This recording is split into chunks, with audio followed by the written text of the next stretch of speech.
Start. नमस्कार नमस्कार, आप लोग के स्वागत बा हमन के म्यूज़ मीडिया पॉडकास्ट में। रिसेंटली हमन के पॉडकास्ट जोन बा नीलू चौधरी जी से भइल रहा है। आप लोग मन परावल के लोग लिए बहुत बहुत सबसे शुरू में धन्यवाद देख साहब।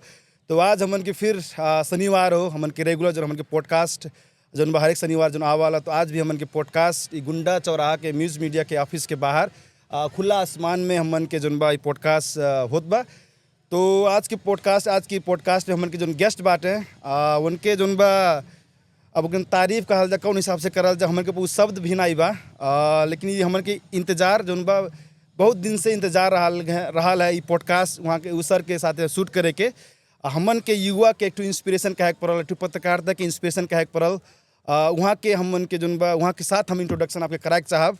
तो सर आपके स्वागत बा हमन के म्यूज़ मीडिया पॉडकास्ट में। सर धन्यवाद धन्यवाद सर। तो सर आप जोन बा थोड़ा सा इंट्रोडक्शन के शुरुआत करल जी सर, अपन ये जर्नी के बारे में कैसे कैसे जोन बा आप वैसे भी आप पेशेगत आप जोन बा एक डॉक्टर के हिसाब से बांटल गए, लेकिन रिसेंटली जोन बा आपके एक दो साल से हमन के जोन बा देखल जाता अब थोड़ा पत्रकारिता के उसमें आदमी डॉक्टर तो आप होबे के लिए, लेकिन साथ साथ में आदमी ज़्यादा पहचान आपके करत बा वो पत्रकारिता के हिसाब से जोन आपके हाव भाव बा, आपके जोन बोले के तरीका बा, जोन आपके समाज के जोन समस्या जोन आगे लावल जाला वो सब हमरी भरना है, युवा भरना है, आपके बूढ़ से लेके आपके जवान तक आपके फ़ैन बा। तो ओकर बारे में थोड़ा से ब्रीफ में बतावल जी कैसे शुरुआत भइल, एक डॉक्टर कैसे पत्रकारिता के रूप में कैसे आगे, थोड़ा से विस्तृत हमन के जनता के थोड़ा बतावल जी सर। सर्वप्रथम हम दर्शक लोग से अपने हृदय से नमन करे के चाहत बाटी और आपके भी नमन करे के चाहत बाटी और ये म्यूज़ मीडिया के सब परिवार के हृदय से नमन करे के चाहत बाटी। और जैसे हमन के घास बाँस कपास के जरूरी बा, वैसे हमन के मसान घाट के जरूरी बा। सोच के हम रूपंदेही माया देवी 3 निबिहवा घाट पे एक पवित्र धाम मान के वहाँ हम अपने आमा के नाम में श्री खूटी देवी स्वर्गद्वारी घाट के स्थापना करे के बनाए के उद्देश्य से तन मन धन सब लगा के आगे बढ़ल रही। हम कुछ मीडिया लोगन से विनती करत रही पत्रिका में, आप लोग हम ऐसन बढ़िया नेक कार्य के आप लोग समाज में लावल जा, जन चेतना दिहल जा, हर एक घर घर आमा बुआ दीदी बहनी बच्चा लोगन के सबके ज्ञान दिहल जा कि हमन के जैसे घास बाँस कपास के जरूरी बा वैसे हमन के मसान घाट के जरूरी बा। लेकिन कुछ मीडिया लोग आके देख के चल जाए, वो के सार्वजनिक ना करें। एकरे नाते हम मसान घाट हमन के निबिहवे भरनाई बिथरी भरनाई पूरे नेपाल में प्रत्येक मसान घाट के व्यवस्थापन होए के चाहिए। ओके जनचेतना देवे खातिर 45.5 दिन पैर में हमरे फोका फोका उठिए रहल। कुछ लोग भिखारी भी कहे लगले, तब पर भी हम मसान घाट बनाए के तन मन धन लगा के वह पर लग गईली। यहाँ तक कि एरिया के कुछ लोग, क्षेत्र के कुछ लोग भरनाई हमरे घर परिवार समेत पागल हमें घोषित कह देना। अच्छा। यहाँ तक कह देने हमरे नात बात मिलके इन्हें पिछवा बांध के ले चल 60 लगा दिया। अच्छा। लेकिन कहाँ ले लक्ष्य पावे खातिर, लक्ष्य पर पुगे के खातिर संघर्ष करब बड़ा जरूरी होला, हो कि नहीं सर? संघर्ष करब एकदम जरूरी हो। अब मीडिया में हमारा अइले के कारण वह हो कि हर एक मसान घाट पे हर एक आमा बुआ के बच्चा बच्चा के युवा के जनचेतना कैसे हमें दे पाए। शायद एक ठो मेडिकल पेशा से तो जानकारी नहीं दे पाई, जे हमरे मेडिकल पर आई उन्हें भर हम जनचेतना दे पाए, लेकिन अब पूरे समाज के, पूरा जिला के, पूरा क्षेत्र के नहीं दे पाए। ओकरे नाते मजबूर होके हम एक मीडिया कर्मी बने के हमें जिज्ञासा जागल कि हमें अभियान लायक पड़ल, जन चेतना देवे के पड़ल, गांव में सबके अंदर हृदय में बैठे वाला सुझाव देवे के पड़ल। वास्तव में जैसे हमन के घास बाँस कपास के जरूरी बा, आज वास्तव में हमन के मसान घाट के भी जरूरी बा। वो चीज़ के उजागर करे के खातिर और थोड़ा हमन के युवा लोग गांव गांव में टोल टोल में कुछ बच्चे लोग ये ड्रग्स खा के थोड़ा बिगड़ जात बाटे। कितना महिला आमा दीदी बहिनी कितना विधवा हो जात बाटिन, कितना निसंतान हो जात बाटे। ओकरे सिलसिला में हम सर मीडिया में आए के हमारा उद्देश्य। अच्छा, नहीं सही कहल गया सर। कहे के मतलब आपके हिसाब से आपके जोन समाज में आप देखल के समस्या जोन देखल गए, इस पे विशेष कही के जोन बा जोन घाट के जोन आप समस्या कहल गए, उस समस्या से उजागर होके आप उस समस्या समाधान करे खातिर आप जोन बा कहे पर मीडिया के पेशा में कहे पर एक आबद्ध एक शुरुआत कहे पर वहीं से भइल है। तो अभी कहीं चलता सर आपके जोन बा व्यक्तिगत जोन बा आपके मेडिकल प्लस दर्शक लोग के माया ममता ऐसन बा, आमा बुआ के माया ममता ऐसन बा, बच्चा बच्चन के युवा युवा लोगन के माया ममता इतना बा कि वास्तव में जनचेतना जितना हमार गतिविधि होला शायद हमारे व्यक्तिगत से जुड़ल कोनो चीज नहीं होई, जितना होई सब सामाजिक तौर से समाज में जवन भिजे वाला, समाज में जवन आवश्यकता बा वही चीज़ के हमरे मुखार बिंदु से और वही चीज़ के हमरे शरीर से गतिविधि आप सबके माझ में हम रखत आवत बाटी। नहीं नहीं, आपके गतिविधि हमन के हमारे से नहीं, हम यूएस भी रही है तब पर भी हम आपके वीडियो देख देख के तो आपसे हम सीख के कि नहीं उसर के देखल जो वीडियो वो हमन के मीडिया में कैसे इम्प्लीमेंट कर सकल जाला वो भी हम आपसे मतलब आपसे ही एक कहे पर सीख एक चीज़ के हमें गर्व होला। कुछ युवा लोग कहन है अगर जे हमें नाई देख ले बा आवाज़ भर सुन ले बा, अच्छा उस शायद पता नहीं लगा पावत हुई है कि जंग बहादुर के 52 बरस के पुरनिया हुई हैं। नहीं कहे हमार जो सौजागर देख के उस सबके ई अनुभव होला शायद भक्खर के युवा होके। नहीं आपके आवाज़ में वो चीज़ ही बा कि हमन के जैसे युवा एकदम इंस्पायर करला कि आपके आवाज़ में वो जोश बा जांगर बा कि हमन के जैसे अब आपके तो जैसे 50 कहल गए 51 कहल गए अब, लेकिन आपके हाव भाव देख के हमें तो हुए आपके अराउंड लाइक। लेकिन एक चीज़ के हमें पछतावा होला सर, जवन जोश जागर हमें बा वो जोश जागर शायद हमारे युवा लोगन में अगर हो जात तो कितना सोने के शायद सुहागा हो जात। नहीं नहीं, सही सही कहा। लेकिन वो चीज़ हमन के युवा में भी लाइल बहुत जरूरी बा सर। अब के थोड़ा विषय वस्तु के आगे हमन के प्रोग्राम के थोड़ा आगे विषय में थोड़ा पॉलिटिकली भी थोड़ा हमन के बातचीत भी करल जाए। उससे पहले हाँ पॉलिटिकल से भी थोड़ा से पॉलिटिकल से भी ज़्यादा एक और हमारे सवाल रहा है उसमें। जैसे अब खाली जैसे पत्रकारिता में आप आवल गए तो थोड़ा में हमारा क्वेश्चन का रेज हो गया कि का ये हमन के एरिया में ऐसे पत्रकार बाटे नहीं कि जैसे आप कहल गए कौन से आपकी मतलब कौन रूप के पत्रकार ये हमन के पालिकेवे में अथवा ये भैरावा अथवा बुटवल अथवा लुम्बिनी में रूपंदेही में वो विशेष करके हम पत्रकार वो टाइप के बाटे नहीं कि आवश्यकता बा कि आपके का लागत है समीक्षा से करल जो पत्रकार के छाप पत्रकारिता भी होल जाला आपके भी चिन्ह पर्ची बहुत बा आप वो फील्ड में बांटल के हमन भी वो फील्ड में बांटल हमन के अनुमान रहे कि हाँ ये एरिया में ऐसा पत्रकार बाटे। तो आपके हिसाब से कि हमन के गाँव ठाव में माया देवी में पत्रकार बाटे जो सच्चा पत्रकार रहा आपके अंदर में बाटे नहीं बाटे थोड़ा से यो भी बता दिया जाए। ये सच्चा पत्रकार के जो नाम लिहल गए वास्तव में सच्चा पत्रकार राजनीतिक से जुटल नहीं होए के चाहिए।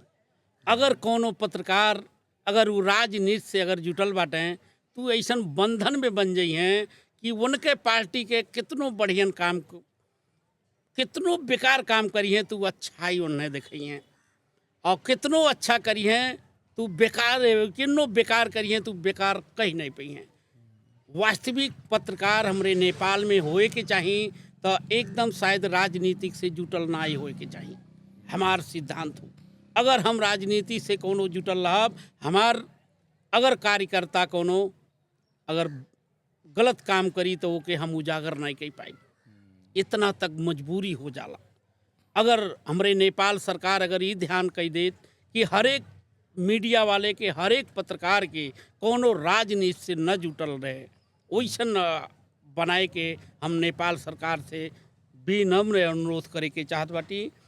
और देखल जा शायद आप सबके मालूम बा समाज सेवा से लेके नेता तक ये बनाला शायद टोला पड़ोसी भर छोड़ दियल जा बिना अपने परिवार से गाली खैले शायद कोनो समाज से भी आज तलक कोनो नेता नहीं बन पाइले नहीं बन पाइल वो बात एकदम सही कहल गया सर, सही कहल गया। सत्य हो कि नहीं हो सत्य हो सत्य हो काहे समाज सेवा करे के लिए बहुत बड़ा त्याग करे के पड़ाला। घर परिवार से कितना अवहेलनित होए के पड़ाला, कितना समाज के समय देवे के पड़ाला। इतना आसान नहीं नहीं बा नहीं नहीं बा, हो कि इतना नहीं आसान बताइल आदमी जो सोचला कि आसान बा राजनीति वो हाँ, इतना आसान आसान नहीं नहीं बा। बा। बहुत राजनीति के पहला एक ठो महत्वपूर्ण का बा क्षमतावान होए के चाहिए। जनता हमार का कुछ भी कह सकला, केहू गाली भी दे सकला, केहू ढूंगा उठा के मार भी मार भी सकला, सकला। मारे भी कोशिश करी, करी। लेकिन वो हमें का कहे खो सिर दे में हमार मनई हो। शायद वो फूल उठावत रहना लेकिन ओकरे हथवा से पाथर उठ गई, लेकिन वो उनके सिद्धांत रहल फूल उठाए के। नेगेटिव कब्बो नहीं जनता के सोचे को। नहीं, एकदम बात जो कहल के एकदम सही कहल के राजनीतिक जो परिभाषा भी एक अब चीज अपने मनई पर रिस उठाला, हाँ। शायद गैर पर वरना नहीं उठी, अपने मनई पर ज्यादा रिस उठाला, जे के हम ज्यादा माया करत बाटी नहीं। अगर वो मनई हमें कुछ करी तो हमें बहुत बड़ा चुक लगी। तीसरा आके गाली कह के चल जा नाई दुख बा, लेकिन जब आपन मनई गाली दे दई तो हृदय मुटु दुख आ जाला। नहीं एकदम एकदम जो राजनीति के जो परिभाषा अब कहल गया नहीं वो भी हमें बहुत अच्छा लगल। राजनीति जो कहल के स्वच्छ जो बहुत राजनीति की शुरुआत ही आपसे त्याग से ही होला। हाँ, वो भी त्याग बहुत से हो बहुत सर, बढ़िया। बिना त्याग के बिना शायद के सर कुछ नहीं शायद होला। हमें लागता कोनो नेता उ पद पर नहीं पुगल हुई हैं। अब तो मन की जो पॉलिटिकली ही अब बात करल जाए, राजनीति ही बात करल जाए, तो थोड़ा सा यही में अब थोड़ा और ब्रीफली कहे पड़ा थोड़ा सा और हमन के छलफल करल जेकरे बारे में। अब जैसे हमन के तो स्थानीय ही माई देवी के होलल जाला। अब एकर हमन के विकास तो बहुत भइल बा, वो हम नहीं कहब कि विकास नहीं भइल बा, टाइम लगल। ऐसे एक दिन में तो अमेरिका बन नहीं जाई, नहीं बन सिंगापुर तो बन नहीं जाई, धीरे धीरे तो विकास होबे करी। वो भी देखा भी पड़ल कि हाँ विकास बा। लेकिन ये चीज़ प्रश्न हम आपसे पूछब नहीं, जैसे अब एग्जाम्पल हम लेब एक ठो, जैसे हमन के ही लुम्बिनी के जोन बा रोड बा, बुटवल के रोड बा, आपके हम वो भी देख रहा वीडियो भी देख रहा ली। हाँ। ऐसे ओके वहाँ में सेम बजट रहा, सेम चीज़ हो, सेटअप हर एक चीज़ के पड़े टू टेक्निकल रूप से हम नहीं जाब। जैसे वहाँ के रोड देखल जा, हमन की यहाँ हई रोड देखल जा, लुम्बिनी के रोड देखल जा। हाँ सर, हमरे नेपाल सरकार से जेकरे मार्फत जेके असु करे बाउन है, उनके मार्फत से कुछ कहीं काखा कहीं पाखा तो बहुत हो जाता। अक्के ठेकेदार अक्के समय में भैरहवा से लेके बुटवल तक रोड बनाइल में कितना सुंदरीकरण और कितना गुणस्तर बा, और वहीं भैरहवा से लुम्बिनी तक में कितना सुंदरीकरण और कितना गुणस्तर बा, पूरा समाज देखा था। खाल्टे खुल्टी के खजाना बा, आप देखल जाई बहरावा से लुम्बिनी तक। वास्तव में शायद हफ्ता तो नहीं बीतत हो गुरवनिया में एक्सीडेंट बहुत कि न होत हो। अब काहे होता वो गड्ढा देखल जा, सब कहना नहीं बड़ा गड्ढा नहीं बा, इते पत्रकार हो छोटको गड्ढा डाल देला न्यूज में, लेकिन बड़का गड्ढवा में जाए वाले सतर्क होके जाले। घटना कराए वाला तो छोटका गड्ढवा हो, तब जैसे सलाई के कांटी पूरा गांव जला देला, वैसे वो छोटका गड्ढवा से बहुत बड़ा घटना हो जाला। नहीं, शायद बड़ा गड्ढा से सब सतर्क हो रही। यह गड्ढा बा हमें बहुत सावधानी जाए बा, लेकिन घटना कराए वाला तो छोटका गड्ढवा हो सब। नहीं सही कहल गया। रोडवे के बात में आएगा तो ही माई देवी में घूम के थोड़ा और बात करल जा। यहाँ मन की गुंडी से गुंडा जोन बा रोड बा, यहाँ भी बड़ा समस्या बा। यहाँ कहे पड़ो कि 2-3 बेर बजट भी आयल, शायद हमें उतना बड़े से मालूम भी नहीं बा, लाइक बजट भी आयल है। लेकिन ये गुंडी और गुंडा के बाटो भी देखल जाए तो बहुत ही जमाना से जैसे हम 10 साल जो छोड़ गए अमेरिका, कहली हम वापस साथ बन गए रोड। शायद यहाँ के जनप्रतिनिधि लोग वहीं के मोहरा बनाई के वोट मांगे लें कि जहिया हम जीत जाब यही गुंडा से लेके गुंडी तक नमूना बाटो बना दे। लेकिन वास्तव में हमें लागला कि वो सिटिये वैसे होगा, सिटिया पावत घड़ी में फिर वो अपन वादा कैल सब भुला जाले। लेकिन अगर प्रयास करें तो हो जाए, ना हो ले कोनो सवाल नहीं बा। नहीं में प्लस करे के चाहे, जैसे ठीक वो जनप्रतिनिधित्व बाटे वहाँ पर इनके आवाज़ अपन उठावा नहीं जाओ जो वो तो अपने जगह पे बा। साथ साथ हम का कहलन कि अब जो स्थानीय जो हमन के जैसे हमारे जनता होला जाला, हमन के भी उतना प्रयास शायद कमी बा का, उतना आवाज़ ना उठावे। ठीक है बा, करवे करिए, सरकार तो अपन काम करवे करी, लेकिन आप जो पहल नहीं करल दी तो उमें ध्यान आकर्षण नहीं करी हमारे हिसाब से लगल। तो हमें लगे थोड़ा जनता के भी उमें जागरूकता के कमी से कारण से भी ये जो विकास के जो गतिविधि रहा बहुत सुस्त बा हमारे के, स्पेशल के हमन के पालिका में। हमें लागला सर कुछ किसान लोगन के लालच भी तनी मार देला, ई सोचने कि हमार खेतवा पर जाई रोडे में चल जाई, लेकिन इहो उ सबके सोचे के चाहिए हमरे खेतवा के कितना मूल्यांकन हो जाई। कहे नहीं हो कि नहीं बताइए, जेकरे देखल जा जेकरे जे गली में जेकर घर बनाई ऊ सोचल हम रोडे हो जाई, बोलू एक कट्ठा एक धूर हमार के ले ले हमें रोडे कह दे। लेकिन जहिया उनके घर के किनारवा काई रोड निकले लागला तो एक अंगूर खतिन सर मार पीट कुल कई डारा नहीं, जबकि वह पर रहिया पर वो नहीं चली हैं, उनके नात बात आई हैं, उन्हीं घरे आगे काबला गाड़ी धरी हैं, उन्हीं के यूज आई। लेकिन उनने खतिन बड़ा लालच उन्ने जमोगे हो जाला कि हम काहे अपन एक बित्ता दें, हो कि नहीं बता जा। नहीं और ये गुंडा से लेके गुंडी तक जोड़े के लिए बीच डबरे में से अगर निकाल दिया जा, जेकर जेकर खेत में इतना बड़ा मूल्यांकन हो जाई कि ओकर कोनो सीमा नहीं रही। शायद बीच में जब माओवादी के सतपाल जब आयल रहा है, जब आंदोलन में, तो बीच में शायद निकाले भी रहा नहीं सीधे गुंडा गुंडी से, लेकिन ओके वो नहीं हो पाई जो रहा, तो शायद गुंडा चौराहा भी वो बहुत आगे हो गया वो रोडवा के कारण तो से। हमें का रहा हो सर हमरे हिसाबे जहाँ ले जैसे कहाँ ले घी होला, घी में अगर दुई माछी गिर गई तो मछिया निकाल के फेंके के केहू सोचाला आ केहू घिये के फेंक देला, तब जे नहीं बूझ पावो तो घिये फेंक देता, बढ़िया चीज के जे हटा देता, जे जाना तो के मछिया भर निकाल के घिया रख लेता। तो वैसे हो सर एक बढ़िया चीज केहू देख नहीं पावा था। वास्तव में जेकर खेत हो ये सब इतना बड़ा वो सब के मूल्यांकन हो जाई, व्यापार बिजनेस बढ़ जाई, हो कि नहीं हो? नहीं एकदम सत्य बात हो, एकदम सत्य बात हो। अब देखल जाए आगामी दिन में अब कौन हिसाब से अब जनप्रतिनिधि लोग कुछ लोग ऐसनो भी हों जनप्रतिनिधि जे भइल बा, वास्तव में जनता के आवाज जनता के काम ऐसन बुझे के चाहिए। अगर जनता समाज में नहीं बोल पावता वो जनता के भावना बूझे वाला प्रतिनिधि होए के चाहिए। कहीं ऐसन होला कि समाज में वो वोटर नहीं बोल पाई, लेकिन अंदर से भावना ओकर का बा, ओकर अंदर के भावना बूझे वाला एक प्रतिनिधि होए के चाहिए। नहीं इन्हें तो प्रतिनिधि चुनल है कि हाँ चलो हम जोन चीज़ ना के पैद बैठू हमार वोट लई के ला के जिता के वो हमारे प्रतिनिधि मतलब आपके वो जोन बा आगे कहे पर कई सर उदाहरण आपके हम दिखाए जा रही थी। एक दाएं हम गई भराहों में जर्सी कीने, अच्छा, और हमें वो जर्सिया कीने के एकदम मने पर गई अच्छा, कि हम जर्सी के लेब, अच्छा, लेकिन चार जनी जौन हमारे संगरिया बाटे ना ही कलर ना ला दूसर कलर ला, अच्छा, और आगे लिया ले लें, लेकिन आगे लिया ले लें, लेकिन हमार मना भीतरा के अहका था कि हम उहे जर्सिया ले लेती तो बड़ा बढ़िया रहल कहे थे, लेकिन हमार मित्र लोग कहत बाटे न ला। ऊ लेकिन एक मित्र हमारू भावना बूझ गए, वास्तव में इनके चाहना बा उहे जर्सिया लेवे के, वो वास्तव में पकड़ के लेके अब मैं अइले कहें सर आप ये ले लिया जा, वो हमार भावना कितना अंदर के भावना बूझ गए।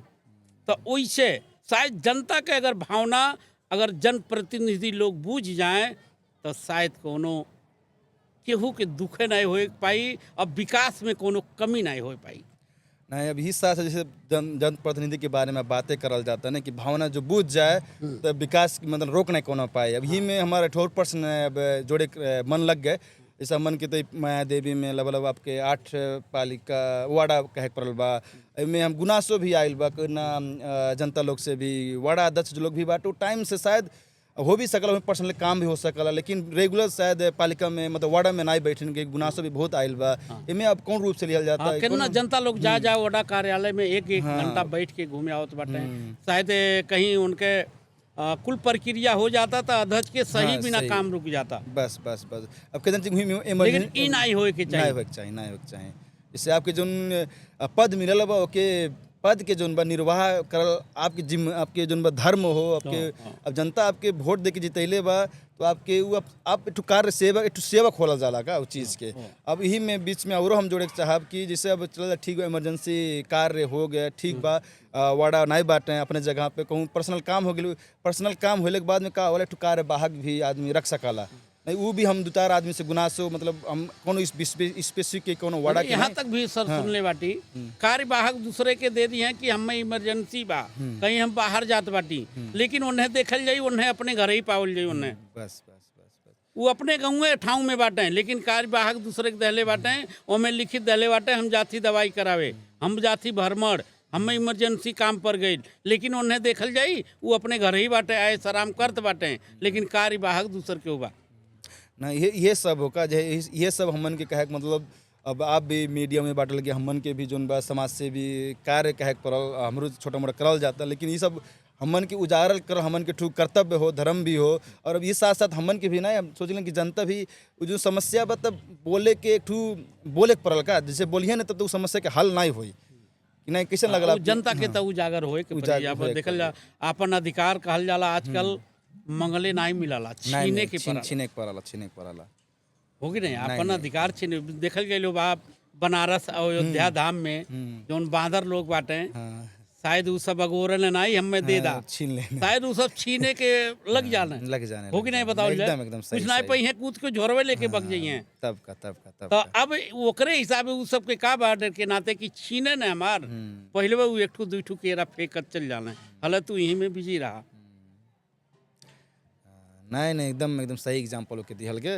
अभी में और हम जोड़े के चाहब तब राजनीति बातें करल जाए, तब साथ साथ यही हमन के जो एक पुल भी आप शायद अब पुल के बारे में भी आप शायद बात भी कर रहा के जुलंग पुल के बारे में। अच्छा। वहाँ भी एक थोड़ा से अब मैं का गड्ढा हो कि का मतलब एक हुए नहीं है आपके जो मोटरसाइकिल चलावल जाए तो जो आपके रहा नहीं सियारी गाँव माय देवी में है, माय देवी गाँव पालिका वार्ड नंबर 3 और वार्ड नंबर 2 के जोड़े वाला सियार दानो नदी में, दानो नदी में निबियावा घाट के बा। बस निबियावा में आप बहुत दयनीय अवस्था बा आपके झुलंगे पुल। यहाँ तक तो कलिया शायद सुनी कुछ रमोपुर के प्रशासन लोग हमें चुटा गई, आपके हवलदार रात के गश्ती करत के समय में शायद वो सब चुटा गई, हाथ भी टूट गए। लेकिन ये बहुत कहीं कहीं देखल जा मन के जनप्रतिनिधि लोग जान के भी अटेरी भी करल हैं। वास्तव में देखल जा मैं कैद आई वो के ध्यान आकर्षण करौली, ध्यान आकर्षण कराइला जाने तारे से बांध के चली आवल और जानकारी करावल सर काम हो गई। लेकिन वास्तव में वो बढ़िया से काम कल जा ना, ये वास्तव में अरे ई ना समझल जा खाली जनता भर चोटई है, कोनो दिन आपो हमें पर जाइल जाई तब का आपो जे आने खट्टिन देखल गड्ढा खाना ला शायद वो अपने ही पर जाला। अब गड्ढा के बात आ गए सर ना, तो वह गड्ढे वाला बात हम फिर करब।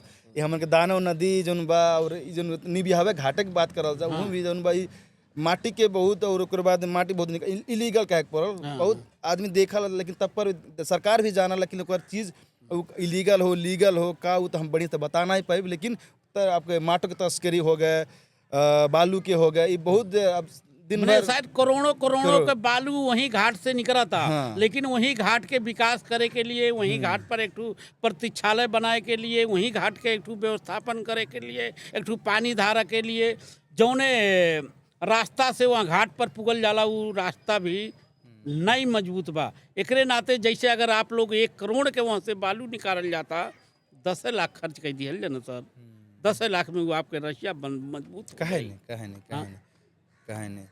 ला अच्छा सर, अंत में अब जैसे विषय वस्तु तो बहुत रहा है सर। देखा जाए आपके पास टाइम नहीं बा, विषय तो हमन के एक घंटा के पॉडकास्ट होला। आप लग शायद इतना वो बा शायद हम लास्ट 24 घंटा में नहीं हो रही।